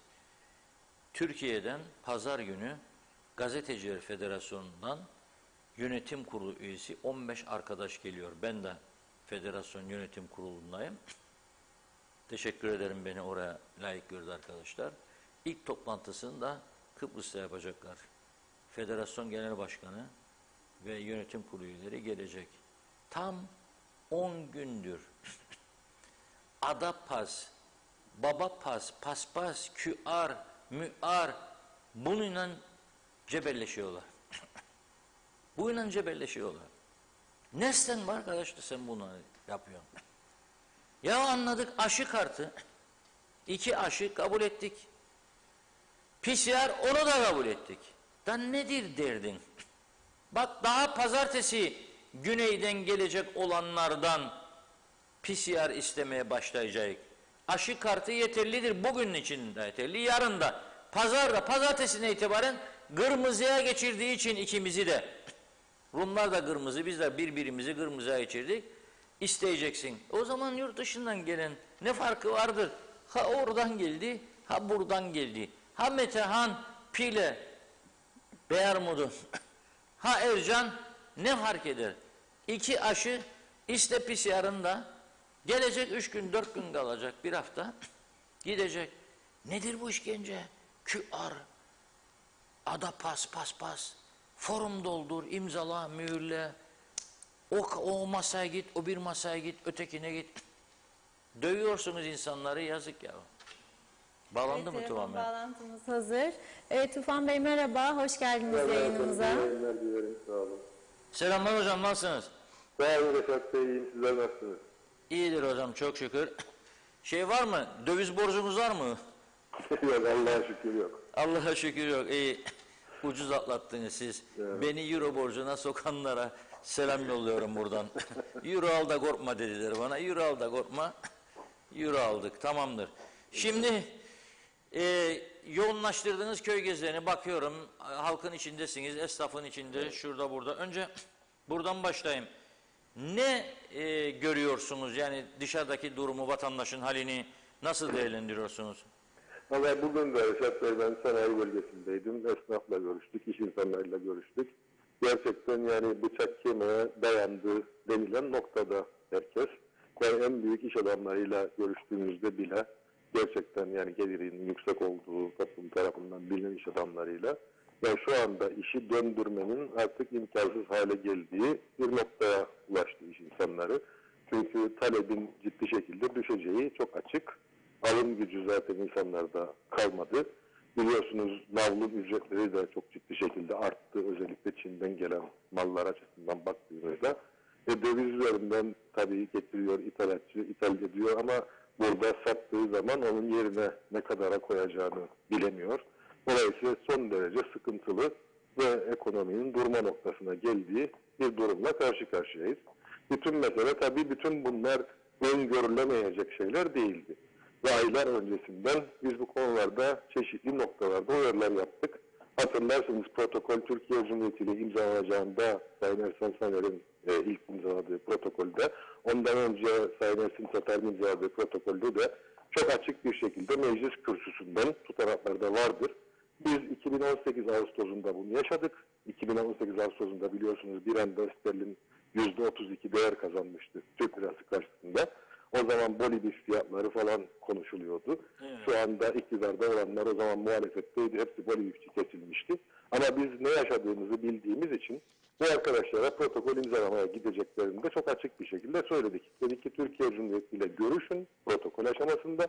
Eğer böyle ihtimaller gündeme gelirse bu ihtimallerin gündeme geldiği dönemler için bir ihtiyat akçesi ya da herhangi bir düzenleme muhakkak öngörülsün. Çünkü biz Türk lirası kullanıyoruz ama Türk lirası kullanan Türkiye Cumhuriyeti'nin Türk lirasının değer kaybettiği zaman ilk gösterdiği etkileşimle bizimkinin arasında dağlar kadar fark var. Adeta onlar hapşurduğu zaman biz burada grip oluyoruz, hatta Covid oluyoruz. Çünkü biz ciddi şekilde ithalata dayalı bir ekonomiye sahibiz. Dolayısıyla bununla başa çıkmamız mümkün değil. Ama tabii biliyorsunuz bu zihniyetin protokol imzalama aşamasındaki tavrı ne gelirse önümüze altına imzayı atalım, töreni yapalım. Ondan sonra zaten yazdıklarımızı da yapmayalım. Yazdıklarımızı yapmayınca da gerçekleşmese de olur noktasında. Dolayısıyla bu uyarıları yapmıştık. Bu birinciydi. İkincisi hatırlarsınız gene Mart 2020'de pandemi başladı. Bizim CTP olarak Nisan 2020'deki önerimiz kriz masasıydı. Aralık 2020'deki önerimiz kriz hükümetiydi. Çünkü bir krizde olduğumuzu ve bu krizin daha da derinleşeceğini öngörmemiz için allame olmamız ya da falcı büyücü olmamız gerekmiyordu. Bütün dünya biliyordu bir krize doğru yuvarlanmakta olduğumuzu. Hiç olmazsa o masayı oluşturalım, krize uygun programlarımızı hazırlayalım, senaryolarımızı hazırlayalım, insanlarımızın alım gücünü nasıl koruyabiliriz eğer döviz patlarsa bunları da konuşalım şimdiden, daha hiç bunlar olmadan. Çünkü öngörülüyor ki sonbahar itibariyle çok ciddi bir sıkıntıya gireceğiz. Bunu sizin programlarınızda da defalarca söyledim. Çünkü bu işi bilen insanlara danıştık ve bu insanların bize söylediği buydu. Ama gene biliyorsunuz maalesef son bir seneyi tamamen kurultay çalışmalarıyla harcayan bir yapıyla karşı karşıya kaldık. Hiçbir şekilde odaklanmadılar bu konuya. Kriz yokmuş gibi davrandılar. Adeta Ağustos böceği yaz aylarında şarkı söyler, kış gelince de ölür misali. Gerçekten tam da bunu yaşattılar topluma. Hala bugün geldi, içinde bulunduğumuz kriz ortamında hala Singapur'dan, Tayvan'dan bahsetmeye, hayal aleminde gezmeye devam ediyorlar. Ama sokağa çıktığınız zaman gerek tek tek insanlarımızın memurundan özel sektör çalışanına, özel sektör çalışanından özel sektördeki en büyük işverene, ondan en küçük esnafa kadar herkes kan ağlıyor. Geldiğimiz nokta bu. Evet. Siz 23 Ocak seçimi artık kesinleşmiş gibi görünüyor değil mi? Bugün ortak karar aldınız. Geçti. Herhalde artık genel kurulda bir sorun olmadan da geçecek oradan.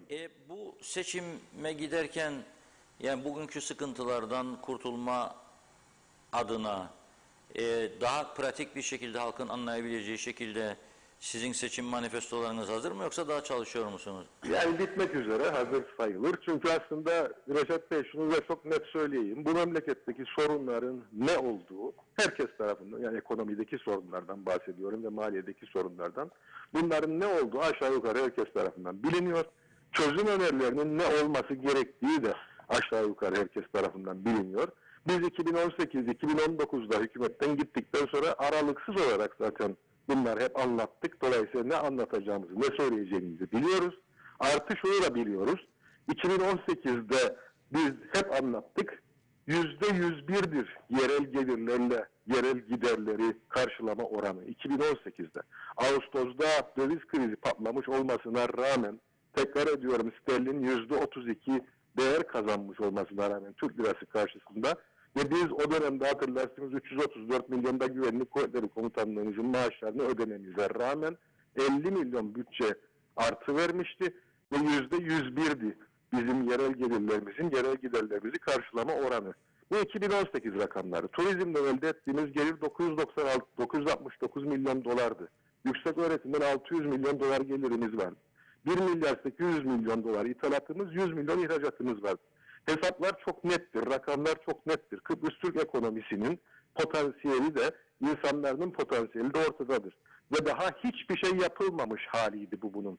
Yani planlayıp da tarımda reformu gerçekleştirmeden, bilişim sektörünü devreye sokmadan, turizmde turizm örgütünü oluşturup da turizmin paydaşlarıyla gerçek anlamda turizmi büyütme çabasına girişmeden, yüksek öğretimde niteliği artırarak yüksek öğretimi büyütme çabasına girişmeden ulaştığımız rakamlardı bunlar.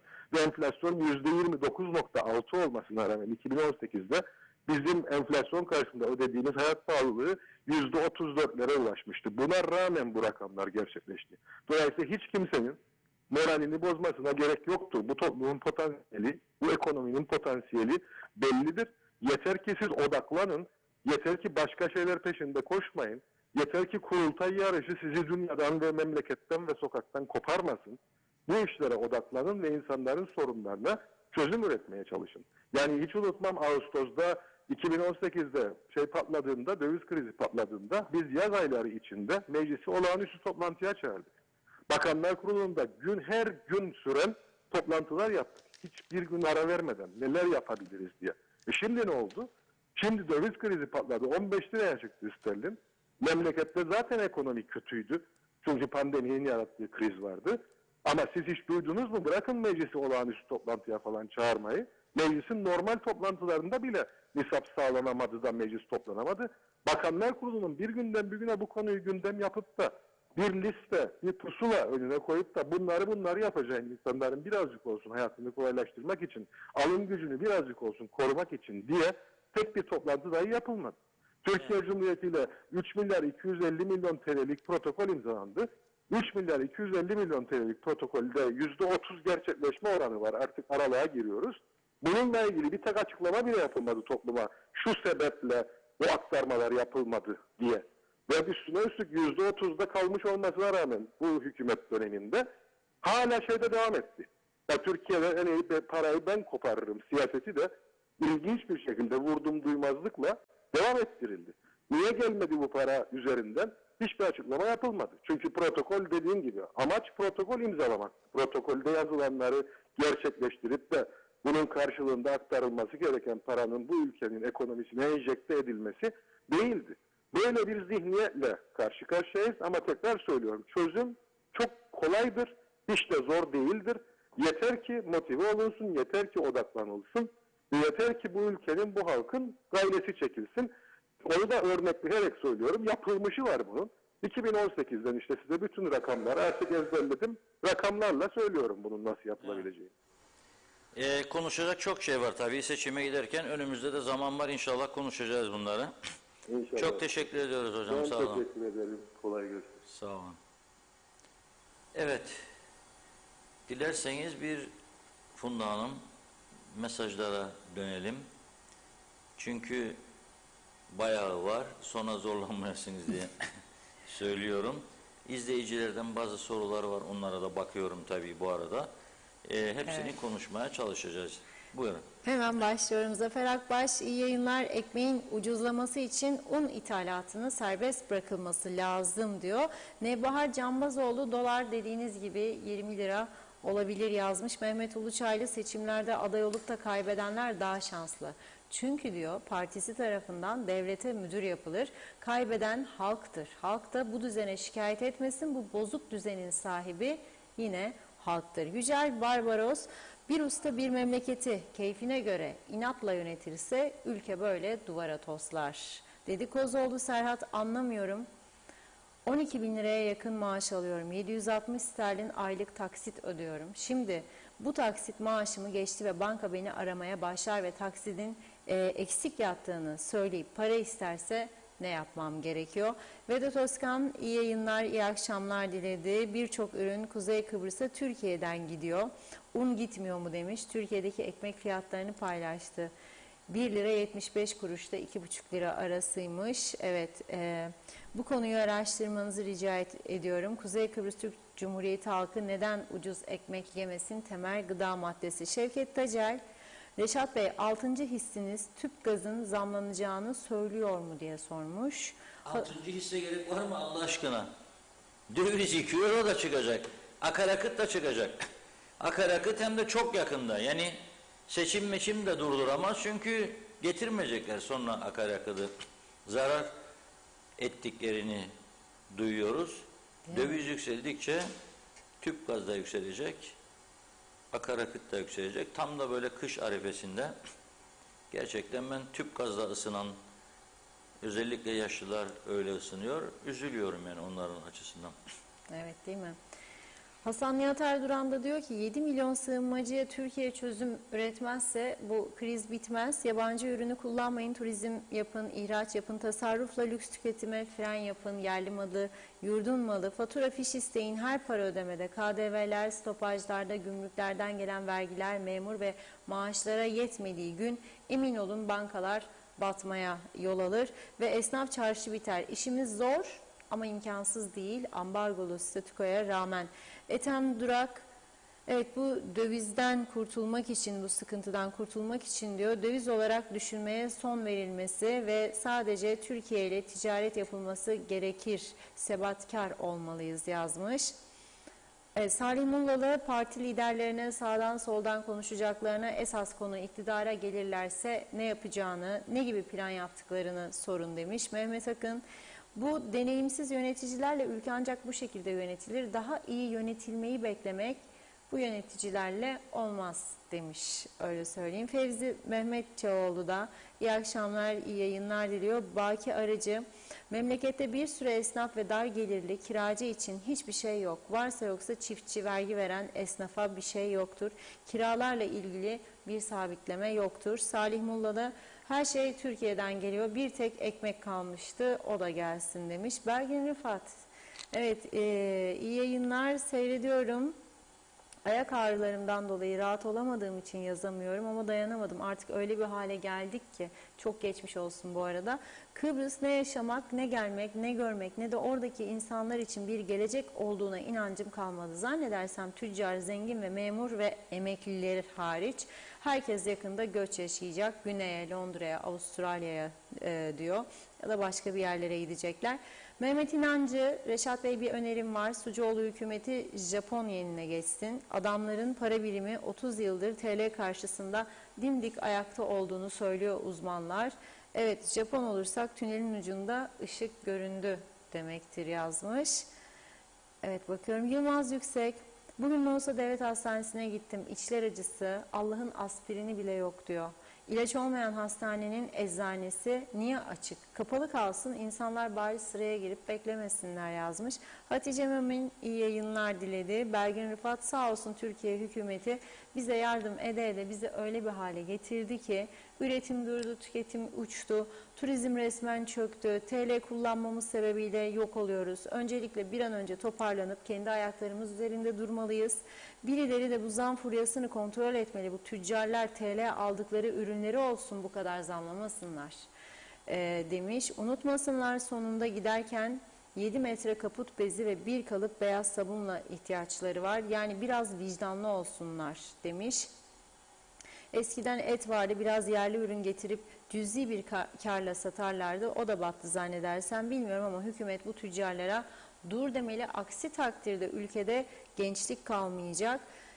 Evet, Hasan Nihat Erduran, muhalefette olmanın rahatlığı gibisi yok demiş mesajında. Salih Mullalı, hangi parti çıkıp diyebilir ki ben iktidara gelirsem şu reformları yapacağım diyor. Hüseyin Şahin, 2018 krizine yine geldi. Fırsatçılar hortladı. Dün kola 6 lira, bugün 9 lira. Süt devletin 10 lira. Felaket kapıda.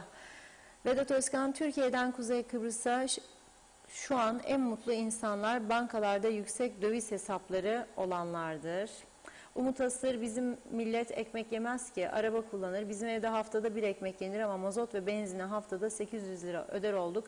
Kaç ekmek eder 800 TL diyor. Belgin Rıfat, bir de Türkiye ve Kıbrıs arasındaki gümrük ödemeleri konusunda birileri bir yön versin. Belki biraz olsun pahalılığın önüne geçebilirler. Hüseyin Reyhan, iyi yayınlar diliyorum. Dilinize sağlık, kolay gelsin demiş. Teşekkür ediyoruz. Yaşar Arıcı da iyi yayınlar, oynatmaya az kaldı. Doktorum nerede diyor.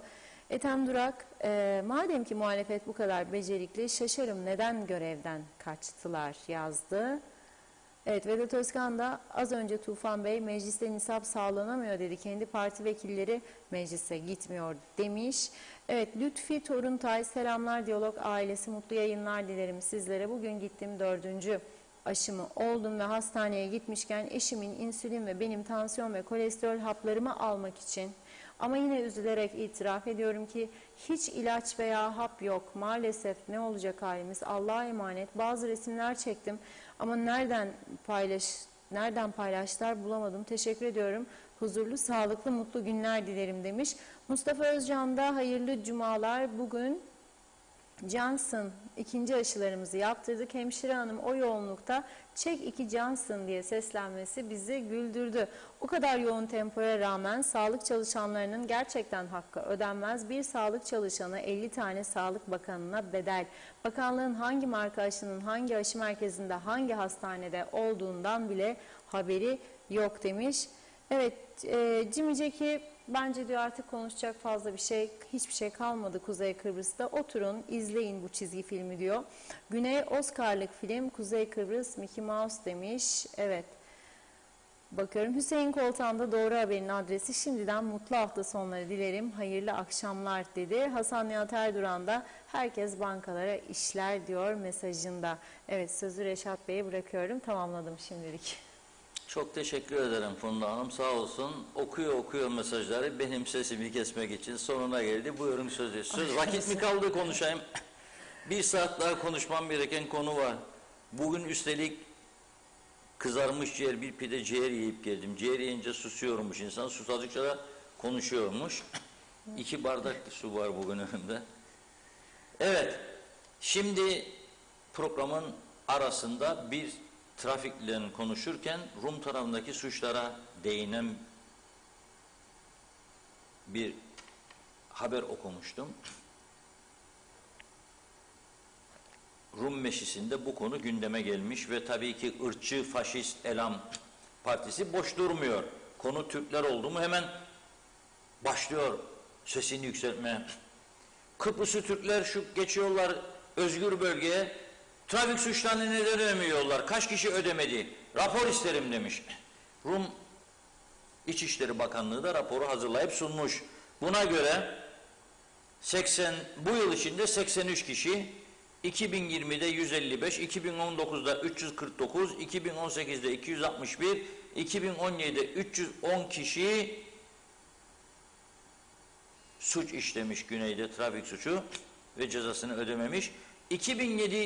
2017 öncesindeki toplam rakam ise 3162 diyor. Toplam 4320 kişi ödememiş. Şimdi tabii biliyorsunuz ceza kesiyorlar. Ödemezseniz geçerken barikatta sizi durduruyorlar. Fark ediyorsa bilgisayarda trafik suçunuzun olduğunu size derler ki borcu öde yoksa geçemezsin. Borcu da bankaya ödemek lazım. O yüzden borcu olanlar ödesinler. İkincisi trafik suçu işlemesinler. Ne orada ne burada. Bugün gene bir ölümlü kaza daha var. Ne orada ne burada. Çok aşırı süratli araba kullananlar var. Her 10 sürücüden 6-7 tanesi cep telefonunda ya konuşarak ya mesajlarak araba kullanmaya devam ediyor. Bazıları kendinden geçiyor. Ya aşk meşk bir şeyler konuşuyor, böyle kendinden geçiyor. Araba sağa sola gidiyor geliyor. Ya git bir yere, en uzak mesafeye gitsen 1 saat. Dur orada yap aşkını. İstediğini söyle. Ama yapma bunu bize yolla.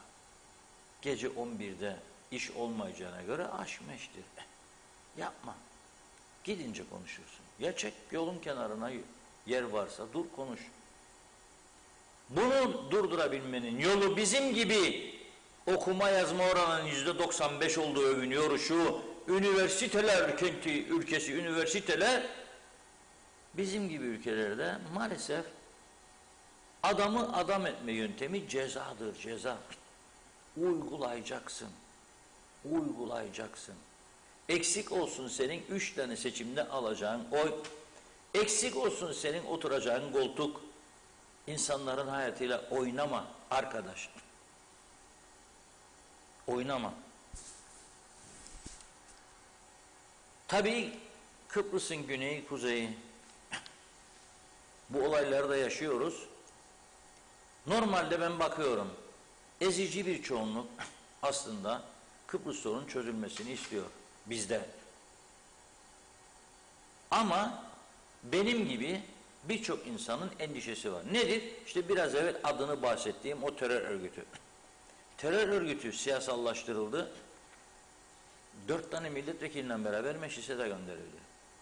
Onlar da bizim arabalarımızı bıçaklayan, şişleyen, onlar da Mehmet Ali Talat Bey Limasol'da konferansa gittiğinde üzerine demir çubuklarla, sopalarla saldıran, onlar da müzisyenimizi Larnaca Rainbow Festivali'nde bıçaklayan 5-6 yerinden yol ortasından. Onlar da Trolos'a giden insanlarımızın araba lastiklerini parçalayan. Şu anda çözüme bizden fazla ihtiyaçları olduğu halde bunu yaptılar bize. Çok şükür bir süredir durduk. O tehlikeye karşı caydırıcı güç yanınızda olursa korkmazsınız. Onun için garanti, güvenlik sağlanır, kalıcı bir çözüme gidilir. Doğrusu budur. Şimdi bugün ben köşe yazımda ne garip bir durum başlığı altında 2-3 satırla özetledim bu konuyu. Sizlere aktarmak istiyorum. Gazeteyi bulup okumayanlar için. Kıbrıs Rumlar diyor ki işgal yüzünden evlerimize dönemiyoruz. Doğru mu? Dönemiyorlar. 200.000 kişiden bahsediyorum burada. Evlerine, köylerine, mallarına, mülklerine dönemiyorlar. Kuzeyden güneye akaryakıt, sigara, tütün kaçakçılığı yapılıyor. Ekonomimize zarar veriliyor diyorlar. Doğru mu? Bu da doğru. Güneyden sığınma isteyen, özellikle Suriyeli ve Lübnanlı mülteciler bizim üstümüzden oraya gidiyor ezici bir çoğunluğu. Doğru mu? Doğru. Zarar görüyorlar mı? Evet. 10.000'in üzerinde sığınma başvurusu bekliyor. Güneyde. 10.000'in üzerinde. Onlar için büyük rakam. Rum fanatikleri sizlere sesleniyorum. 80.000, 100.000'e düşürmüştünüz bizim nüfusu. Daha hazmedemediğiniz içinizde 80.000 Rum'u şimdi her sene 10.000 tane mülteci kapında sığınma istiyor. Birçok olay yaşıyorsun. Biz ne diyoruz? Çok özetledim yani Rumların mevcut statikodan bu durumdan ne tür zararlar gördüğünü 3 başlıkta özetledim. Bu detaylandırılabilir. Önemli madde. Biz ne diyoruz? Euro kullanmış olsaydık bugünkü sıkıntıları yaşamazdık. Doğru mu? Doğru. Çözüm olmazsa daha çok sıkıntılar çekeceğiz. Çünkü Avrupa Birliği yardımı yok. Avrupalı yaşam yok burada. 3 çözümsüzlük ve tanınmamışlık yüzünden aşı kartlarımız bile tanınmıyor. Dolayısıyla yurt dışına seyahat bile edemiyoruz. Doğru mu? Bu da doğru. Türk vatandaşları Türkiye'nin aşı kartları tanındığı için kabul eden ülkelere gidebiliyor. Mesela İngiltere'de. Biz gidemiyoruz. Dün bana bir izleyici yazdı. Ona değinemedim geç fark ettiğim için. Londra'ya geldik geri döndürdüler bizi diyor. Aşı kartımızı tanımadılar diyor. 2 tane Sinovac vardı diyor. Tanımadılar. Tanımaz tabii. Bazıları geçmiş girmiş daha önce fark etmedikleri için. Fark edince seni sokmuyor. Peki madem ki iki taraf da bu durumdan zarar görüyor, neden bir ortak zeminde anlaşmıyorlar veya anlaştırılmıyorlar da bu böyle devam ediyor? Öyle görülüyor ki bu yaratılan atmosferlerde iki tarafı çözüme önümüzdeki yıl içerisinde zorlayacaktır. Bazıları diyor ki hiç olmayacak, 47 sene olmadı, 100 sene de olmaz. Ben o fikirde değilim. Değilim. Açıkça söyleyeyim. Şimdi son bir konuyla bugünü tamamlayacağız. Geçen hafta ben buradan demiştim ki milletvekili adayı olmak isteyenler ne yapmak istediklerini yazsınlar. Yani milletvekili olursam şunu yapacağım. Tabii aslında partilerin altında girenler çok da fazla istediklerini yapamazlar.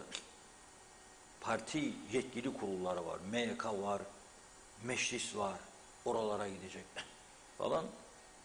Hoşlarına gitmezse otur kardeşim derler, oturursun, otur, beğenmezsen istifaya zorlanırsın, mecliste tek başına bir köşede oturursun.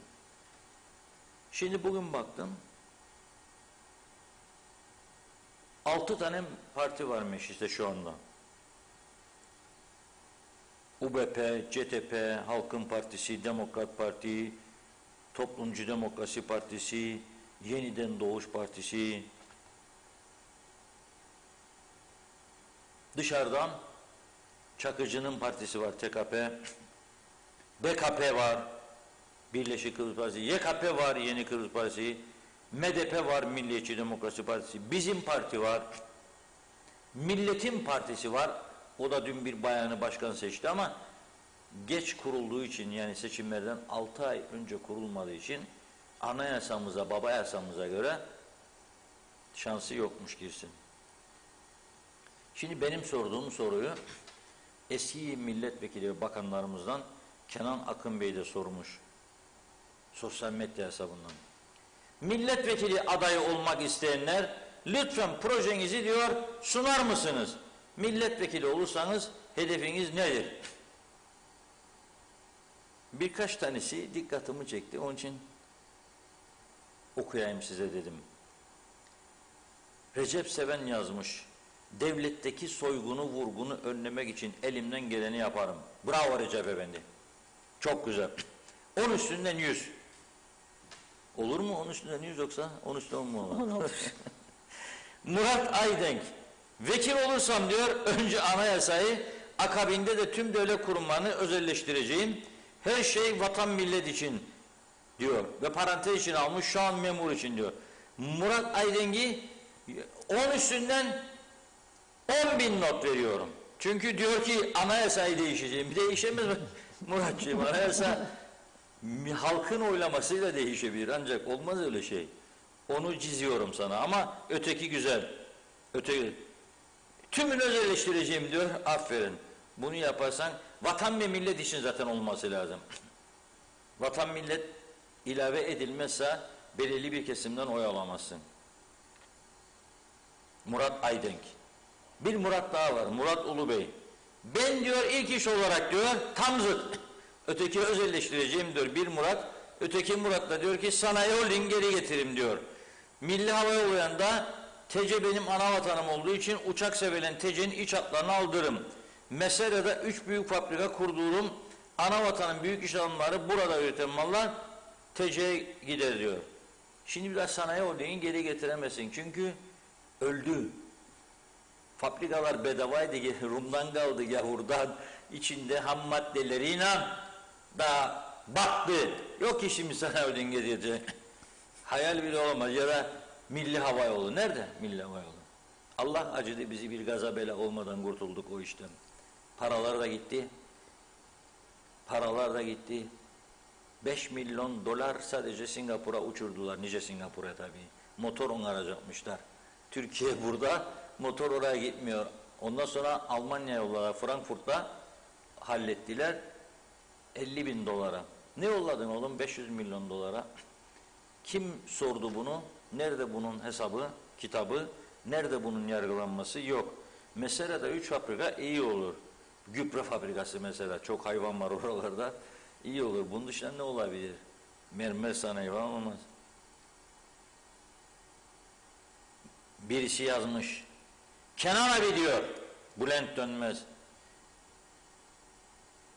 Kazanırsam diyor, aday olup da diyor, Türkiye ile diyor ilişkileri düzelteceğim. Türkiye ile ilişkiler kötü değil ya, düzgündür. Yani her türlü sevgi ve saygı vardır. Yani hatta suçladılar da başbakanımızı, liste bir yerden geçer diye haksızlık yaptılar kendisine. 2 diyor, bak bunu çok sevdim. Bu arkadaşımızı derhal Maliye Bakanı yapmalarını öneriyorum. En iyi parayı diyor ben alırım Türkiye'den diyor. Bülent Dönmez, sakın bu sözünden dönme. Git bir an önce gir UPP'den aday ol. İlk seçim yani 23 Ocak, İnşallah seni 25'inde 26'sında Maliye Bakanı görürük. Git kopar paraları getir ama öyle 300-500 değil, milyar dolar getir ki önümüz açılsın, gidelim. Bir arkadaşımız da okuyayım. Onu okudum. Bülent Dönmez öyle demiş. Muzaffer Dönmez herhalde kardeşidir. Ben de diyor 2 kardeş de politikaya soyundu. Güzel oldu bu iş. Kardeş veya yeğenler bilemem. 2 tane Dönmez. Hayatı ucuzlatırım diyor. Tıpkı Sayın Arıklı gibidir. O da Arıklı'ya daş atıyor bence. Kutluyorum cesaretini. Daha vardı başka yorumlar ama içinden en dikkat çekeceğini buldum. Benim aklım fikrim parada. Bülent Dönmez sakın bu sözünden dönme kardeşim. Seni 25-26 Ocak tarihi itibariyle Maliye Bakanı tayin ediyorum. Git bir an önce torbaları hazırla şimdiden. Dolar olarak ama. Türk parası getirme. Dolar doldur, getir buraya. Rahatlasın millet biraz. Funda Hanım. Evet. Bana başka vakit bırakmadığın için burada durmak zorundayım. Diyalog Gazetesi'nin bugünkü 1. sayfasını arkadaşlar ekrana gelebilir mi? Evrakları eksik olduğu için KKTC'ye giriş izni alamayan Kongolunun midesindeki uyuşturucu kapsüller patlayınca hayatını kaybetti. Hastanede can verdi. Yazık oldu. Allah rahmet eylesin. Can candır. Buna üzülmemek elde değil. Fakat kim akıl veriyor bu insanlara? Çıkıyor Kongo nere, Kıbrıs nere? Demek ki buraya önceden gelenler bir şekilde. Ey kurdele kesenler! Size sesleniyorum buradan. Kongo'dan niçin geliyor ya bu adamlar? Oturun artık ve düşünün, yazık etmeyin bu ülkeye. Midesine indiriyor uyuşturucu tüplerini. Ercan'daki gümrükçüyü kandırsın diye. Ercan'daki gümrükte kalmaya müsait idi zaten. Nereden anlayacak midesinde kapsül var? Ölümünden dans ediyor adam, aç ülkesinde geliyor buraya. Buradaki gençleri zehirleyecek, satacak, paraları alacak. Sonra gece 12'lerde 1'lerde bu gençler uçacak. Sonra aileler, yuvalar dağılacak. Çeken gidecek, bozacak, edecek. Evrakları iyi ki eksiydi. Burada olsaydı facia daha da kötü olacaktı. İstanbul'a gönderildi. İstanbul'a gittiğinde artık dayanamayacak. Herhalde belirli bir süre var. Midede patlıyor midesindeki uyuşturucu kapsülleri ve hastaneye kaldırırken can veriyor. Tekrar ediyorum. Allah rahmet eylesin. Ölüm acıdır. Büyük bir üzücü olaydır. Fakat bu ülkeyi bu şekilde yapmayın, tanıtmayın artık ya. Eksik olsun seçimde, eksik olsun bakan koltukları da. Yapmayalım ya bunu. Yazık. Çok üzgünüm. Bu ülkeyi bu hale getirmemek lazımdı. Ama maalesef getirdiler. Bütün sorumlusu da ciddiyetsiz davrananlardır. Yapabileceğim, söyleyebileceğim son söz budur. Evet Funda Hanım. Evet, birkaç mesajlar aktarayım. Buyurun. Öyle noktalayalım. Evet, Mehmet İnancı yalpalayarak giderler, sonra insan öldürürler. Bu katilliktir Reşat Bey. Kıbrıs'a gelirsem gece dışarı zor çıkarım yazdı. Necdet Mavi Gözlü Kuzey Kıbrıs Birleşik Afrika Pakistan Cumhuriyeti'nden klasik hayırlı günler diliyor. Evet, pazartesi günü yeniden buluşmak umuduyla hayırlı akşamlar, hayırlı hafta sonları. Bir de korona şarkısını dinletirseniz çok memnun oluruz demiş Necdet Bey. Vedat Özkan, parti liderleri ekranlara çıkıp mecliste nisap sağlanamıyor diyorlar ama meclise gitmeyen kendileri kimi kime şikayet ediyorlar. Meclis toplanma saatinde parti vekilleri köy köy geziyorlar demiş. Evet, Mustafa Kemal savaşı biz çıkarmadık diyor. Rumlar çıkardı. Hasan Nihat Erduran, iki ekonomi eşit olmazsa çözüm imkansızdır. Engel olan da ambargo ve izolasyonlar Birleşmiş Milletler'dir. Güneydeki malımız daha değerli. 63'ten beri soyulduk, sömürüldük demiş. Evet, bakıyorum hızlıca. Belgin Rıfat, tek çözüm yolu sizin de söylediğiniz gibi anlaşma, Avrupa Birliği'ne girmemiz, yardımlardan, imkanlardan yararlanmamız. Para lazım ama sağ olsun Türkiye hükümeti kendi girmediği, kabul görmediği için bizim de girmemizi engelliyor. Evet, yardımlar var ama zararları da var. Bunu kabul etmek gerek demiş. Necdet Mavi Gözlü, ben diyorum ki diyor bir 50 sene daha geçse memlekette çözüm olmaz demiş. Salih Muğlalı, nüfusun yarısı vekil olmak ister, geriye oy verecek insan kalmadı yazdı. Vedat Özkan, Kuzey Kıbrıs'ın düzelmesi için diyor özelleştirme şart, partizan zihniyeti ülkeyi batırır, lütfen herkes gerçekçi olsun demiş. Ahmet Halil de iyi yayınlar diliyor. Evet. Belgin Rıfat, Türkiye'den para almaktan vazgeçebilirseniz o zaman Kıbrıs Türk'ü için bir umut doğar demiş. Mehmet İnancı, bu Bülent arkadaş da bedava para getirecek adaya diyor. Mehmet Güleç de, Reşat Bey, Bakanlar Kurulu toplantısı bitti ama arpa buğday içinmiş. Ömer Bozkara, vezirler beni seçin, ülkeyi komple satayım, parayı da alıp tosuncuk gibi kaçayım diyor. Eminim yine bu halk akıl koymaz ve beni omuzlarda taşırlar dedi. Evet, Hasan Nihat Erdoğan, Avrupa Birliği gelin mali protokol yapalım avroyla dedi, biz yok dedik diyor. Evet, bakıyorum, evet, arada tabii cevap verilen mesajlar da var. Evet, sanıyorum mesajları tamamladım burada. Zekiye Baş, Meryem'in sonuçları nerede, nasıl öldü, bir açıklama var mı diye sormuş. Tabii olursa yine bu gelişmeleri de her zaman olduğu gibi sizlerle paylaşacağız diyorum ve bugünlük mesajları burada noktalıyorum. Sözü Reşat Bey'e bırakayım, eklemek istediğiniz. Evet, şimdi bir tane Mazhar Bey'in gönderdiği zeytin dalı tütütme var bizi, fotoğraf. Onu verelim arkadaşlar. Göndermiştim. Ardından bir tane Halit bakarsa görecek şeyine. Mehmet Kurtulmuş Bey'in evet. Gene zeytin yaprağıyla bizleri tütütme videosunu verelim sesinden Mehmet Bey'in. Hayırlı akşamlar Funda Hanım, Reşat Bey. Cumanız mübarek olsun. Allah sizleri nazarlardan korusun. İyi ki varsınız. En büyük Diyalog TV. Sağ olun, var olun.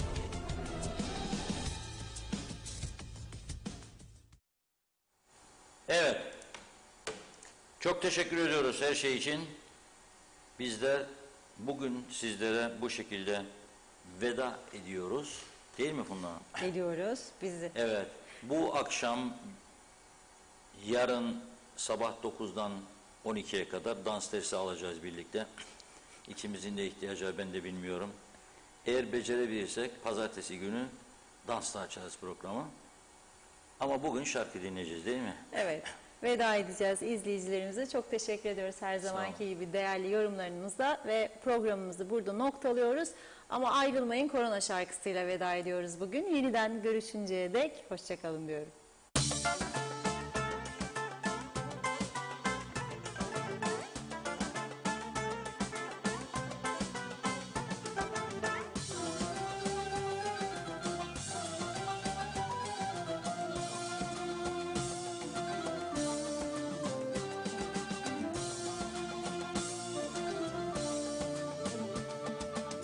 Öyle bir geldin ki dünyayı temizledin. Öyle bir geldin ki dünyayı temizledin. Ne uçak kaldı ne tren, ne vapur kaldı ne kamyon. Sen neymişsin be korona?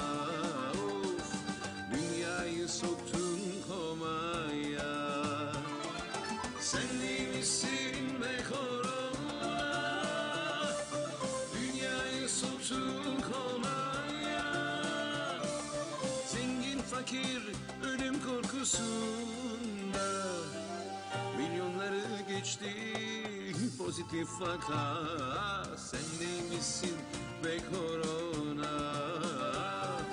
Yastık altında kalmadı para.